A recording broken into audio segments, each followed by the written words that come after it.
Poor kitty.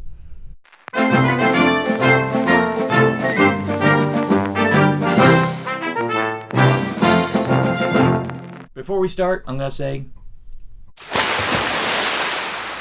The Shape of Water, the latest directorial effort from Guillermo DelToro. The thing I find particularly fascinating about him is that there seems to be two types of Guillermo DelToro.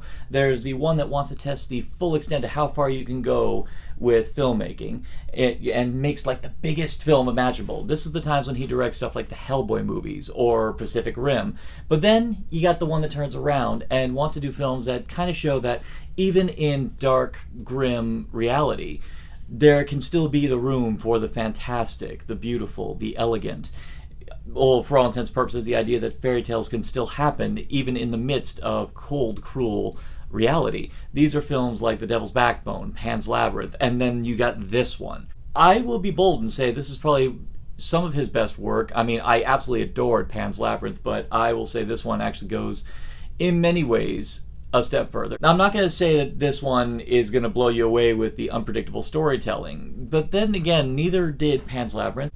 If there's anything I've noticed about Guillermo del Toro is that he's never been one for innovative storytelling. What he's really good at is telling a familiar story in a very interesting new light. And The Shape of Water definitely takes a sort of Beauty and the Beast kind of angle and makes it considerably more interesting and actually expands it outwards, utilizing a very eclectic array of characters, each with their own particular niche and how it all reflects in the story as a whole. The main character, Eliza, played by Sally Hawkins, she's a mute, and she is a cleaning lady in this very secretive laboratory with her friend Zelda, played by Octavia Spencer.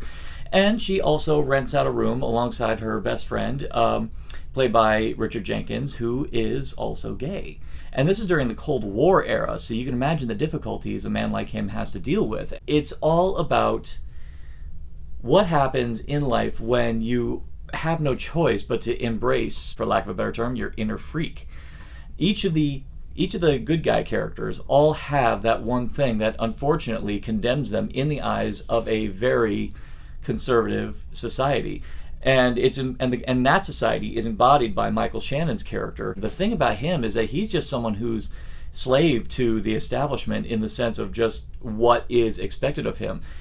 People like him are expected to have the glamorous wife, the kids, the fancy car, and anything that just seems out of that mold is just wrong. He refers to this amphibian man as an abomination. And whereas on the other side, because you have Eliza, Zelda, Richard Jenkins' character, because you have them, they all very, very open-heartedly embrace this amphibian man because, for all intents and purposes, they are not far off from him. They are all pretty much treated as outcasts for one reason or another, because she's a mute, because she's black, because he's gay. And then you have this very beautiful, very unique creature who is being treated horribly because, pure and simple, because he's not made in God's image, as we very narcissistically say about ourselves. And what Guillermo del Toro always does so well, and even in a fashion he does it extremely well in the Hellboy movies, but he shows off the beauty of life in the sense of just, he creates these wonderful, very elegant, in some cases elegant, and even when they're ugly, they're always so enchantingly alluring that you'd never want to think of them as anything more than just a curiosity. That's something that you want to get to know. You don't, even though, yeah, he shows the darkness in him. I mean, yeah, there's a scene where the amphibian man eats a cat, and it's pretty much because that's just how he's wired. The creature's never seen a cat before, and the thing hissed at him. Its first instinct, I'm bigger than it. As you can see, the creature has a capacity to learn, and then afterwards, he is friendly to the other cats. And the beauty of bits like that and seeing what comes afterwards is the fact that anyone else, any other person, would think at the minute, oh, he ate my cat, I gotta kill it, it's a monster. These people, the people who rescue him, all look at him like going, he doesn't know any better, he doesn't get it, we have to show him, and they do, and he learns, and it's a beautiful thing. And because these people understand the value of being accepting, they're able to not only teach him, but also embrace him, and in the end, ultimately save him. In most of the movies, they kind of insinuate, and they don't really show, a relationship, like a full-blown physical, spiritual relationship between species. Only in Hellboy have I ever seen Guillermo del Toro do this, but most other films really don't go that far. I mean, the only time I've ever seen where they kind of inch towards that, of course they say stuff in Lord of the Rings, but even then that's just man and elf, or dwarf and elf. And then you got, only Guillermo del Toro tackled it, but not enough in the Hellboy films with Liz Sherman and Hellboy. This one, he goes full out. And the way he frames the scene, the way he develops the characters, and the mood and everything like that, you never for a minute find yourself to be disgusted by it, because it is so beautiful.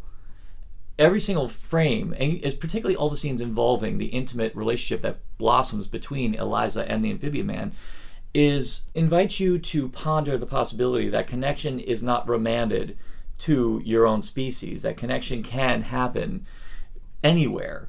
It just depends on it just depends on your sensibilities, and it depends on your environment, and it depends on circumstances.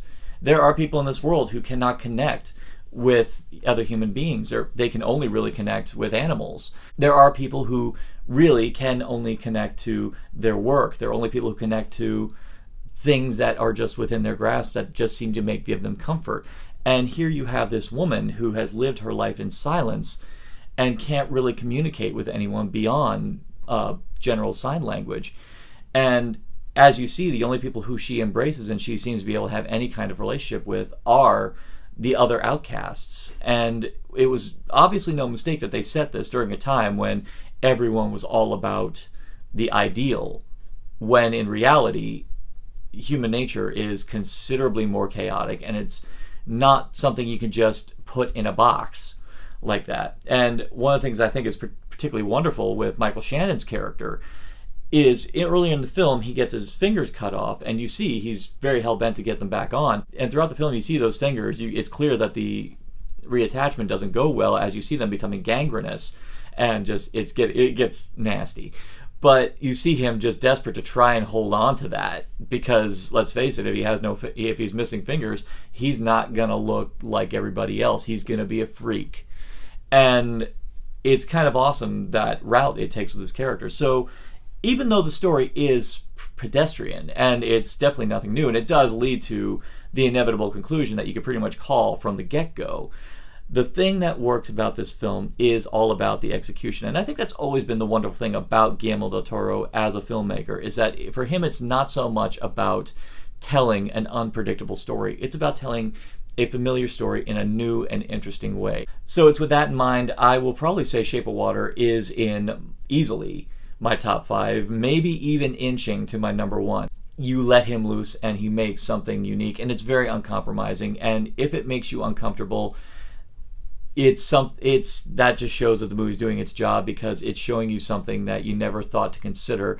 about the concept of human connection. And with that, Shape of Water is an utterly beautiful film. I'm definitely going to root for Sally Hawkins. I hope she gets a lot of nominations this year. I definitely applaud Doug Jones. It saddens me that I don't know if Doug Jones is ever going to get any kind of awards consideration for this. If not, it's a crime, because the work he did on this was utterly wonderful. Honestly, I think he should get considered for the same reason why Andy Serkis should be considered for Planet of the Apes, because the work they do beyond just general, this guy's on camera and he's saying lines, the work they're doing just with body language and with the current technology in either prosthetics or in CGI is groundbreaking. And I think some attention needs to be paid with this, and this film definitely warrants a lot of that attention.